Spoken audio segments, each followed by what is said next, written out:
Hello guys! Hello Leo! Welcome dito sa aking channel. Kapalaran 888. Welcome. Alamin natin kung ano ang messages. Vibration, gabay energy para sa inyong lahat. Ito ay para sa last 2 weeks ng May 2024. Para sa lahat ng Leo friends natin na nanonood dyan. Okay, so meron kang number 3, number 6, number 15. And then meron ka ditong 45. 5, it's 9. Okay. So, nakikita natin dito na posibleng meron ka na ini-expect. Kung babae ka man or lalaki, may paparating na bata sa tahanan nyo. Okay? Or pwedeng nakikita natin na marami kang bagong ideas, inspiration na gustong simulan ngayong end of May 2024. So, ibig sabihin yan, fresh new ideas, inspiration, passion, drive, determination, itong nararamdaman mo sa 2 weeks na to. Pangalawa, number 6, it's work. Sinasabi ng baraha sa'yo dito na sobra kang magiging busy sa trabaho mo, or siguro sinasabi ng baraha sa'yo dito na kailangan natin ng balanse sa trabaho. Relationship naman, if hindi naging maganda yung takbo ng relationship mo, intimate relationship, may posibleng magbabalikan dito, may posibleng makikipagbalikan, or pwedeng maraming pagbabago na magaganap sa relationship mo.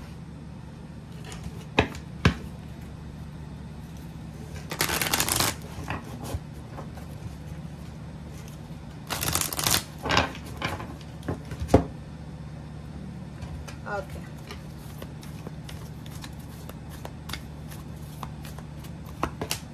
Okay, financial health.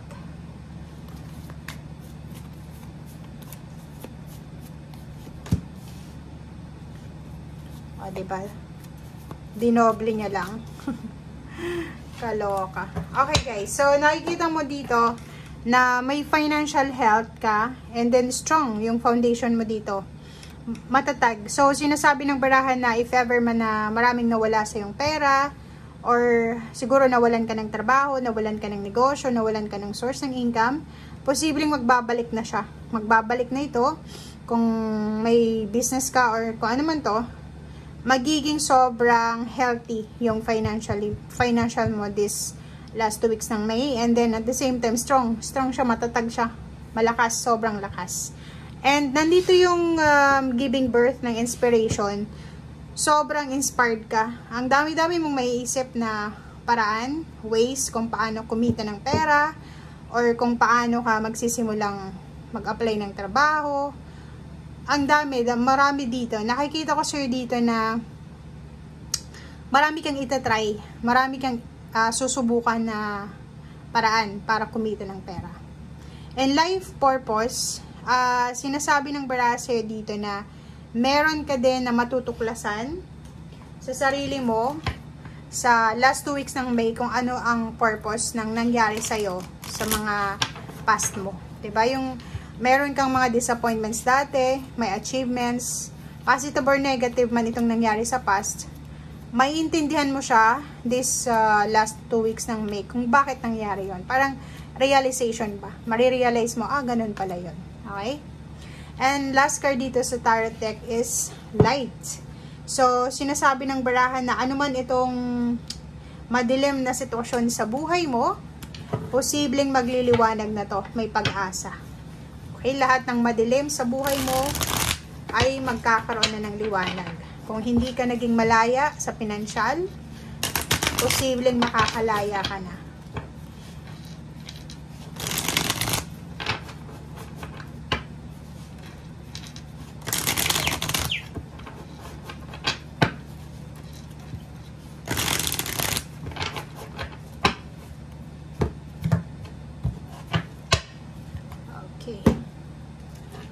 First card natin is 6 of Pentacles. So, sa confirmation, pag-asa, balanse. So, posibleng may darating na pera, may lalabas na pera. So, balanse yun. Pwedeng may magbibigay, ikaw din magsishare ka. Pwedeng may magbabayad, and ikaw din uutang ka. Parang ganun. So, balance yung financial mo sa 2 linggo na to. Relationship, ganun din. Sa usaping relationship, walang masyadong issues. May mga magse-celebrate ng wedding anniversaries, monthsaries, or pwedeng, yun na nga, maganda yung give and take energy sa relationship and at the same time sa career or money. May good news dito. Posibleng makatanggap ka ng invitation sa last 2 weeks na to tungkol sa kasal. Pwedeng imbitado ka sa kasal, pwedeng magiging ninang, ninong, or pwedeng abay sa kasal.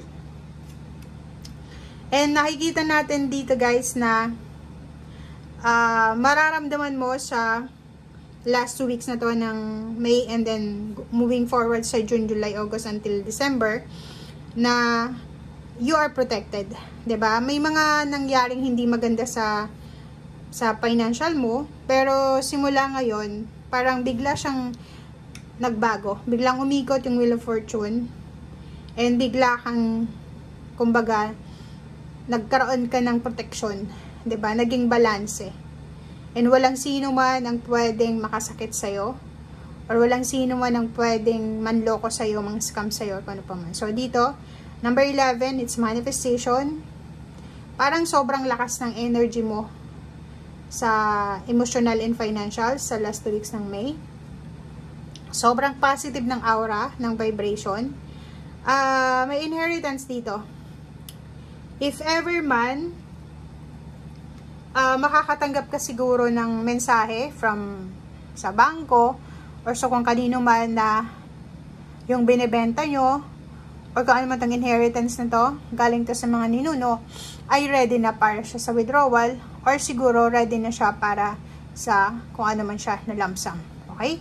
So, comment down below if you resonated.